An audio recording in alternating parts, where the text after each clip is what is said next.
मुगल बादशाहों की बहादुरी के किस्से तो आपने बहुत सुने होंगे, लेकिन क्या आपको पता है कि एक ऐसा मुगल बादशाह भी हुआ जिसने एक नर्तकी के कहने पर अपने सारे कपड़े उतार दिए और नंगा होकर दरबार में चला गया, और बाद में उसी ने अपने ही बेटों की आंखें भी निकलवा दी थीं। ये कहानी है जहांदार शाह की, जिसे लंपट मूर्ख नाम भी दिया गया है, जिसने मुगल सल्तनत को हंसी का पात्र बना दिया। सन 1707 में जब औरंगजेब की मौत हुई, उसके बाद मुगल साम्राज्य की जड़ें कमजोर होने लगीं। उसकी मृत्यु के बाद उसका बेटा बहादुर शाह प्रथम 65 साल की उम्र में तख्त पर बैठा। उसने सिर्फ 5 साल तक शासन किया और 1712 में उसकी भी मृत्यु हो गई। इसके बाद शुरू हुआ मुगल साम्राज्य का असली पतन, जब तख्त के लिए खून के रिश्तों में ही खून बहने लगा। बहादुर शाह की मौत के बाद उसके चारों बेटों में उत्तराधिकार को लेकर खूनी संघर्ष छिड़ गया। उनमें से एक बेटा था जहांदार शाह। वो न तो कोई बड़ा योद्धा था और न ही कोई कुशल प्रशासक, लेकिन उसे मुगल सल्तनत के ताकतवर मंत्री जुल्फिकार खां का समर्थन मिला, जिसने बाकी भाइयों को हराकर जहांदार शाह को दिल्ली की गद्दी पर बैठा दिया। सन 1712 के अंत में वह मुगल बादशाह बना, लेकिन यह ताज उस इंसान के सिर पर था जो शासन से ज्यादा भोग विलास और नाच गाने में मग्न था। उसी दौरान राजस्थान के जयपुर दरबार में एक नर्तकी थी जिसका नाम था लाल कंवर। वो न तो किसी रॉयल खानदान से थी, न ही उसमें कोई अद्भुत ज्ञान था। बस उसकी खूबसूरती और अदाओं ने जहांदार शाह को दीवाना बना दिया। जब जहांदार ने पहली बार लाल कंवर को देखा तो जैसे उस पर जादू हो गया। वो उसे दिल्ली लाया और बेगम बना लिया।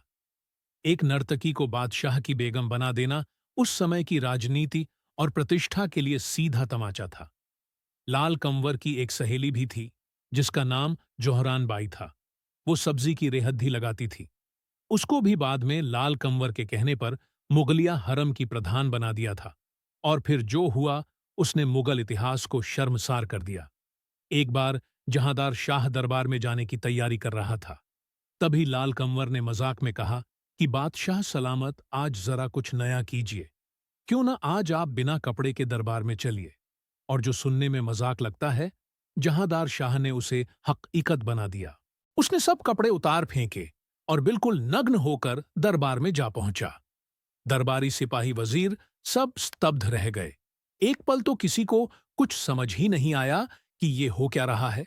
दरबार में हंगामा मच गया।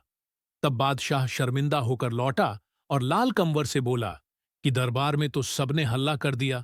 इस पर लाल कंवर ने अपने औरतों वाले कपड़े उसे दे दिए और जहांदार शाह उन्हीं कपड़ों को पहनकर दोबारा दरबार में जा पहुंचा।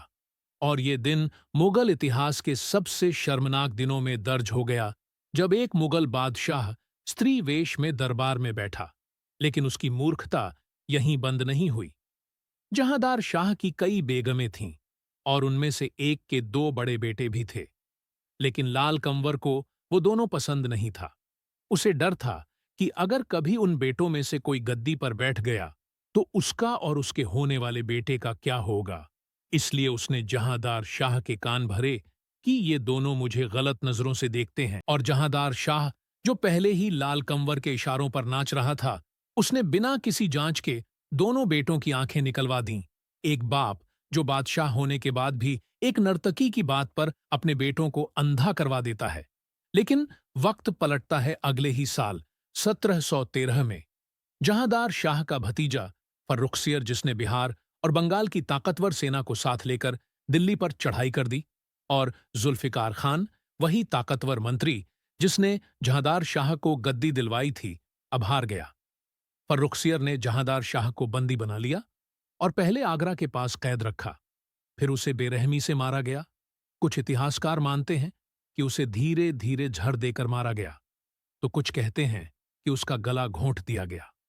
एक बादशाह जिसने मुगल सल्तनत को मजाक बना दिया था, 11 फरवरी 1613 को एक गुमनाम और अपमानजनक मौत हुई।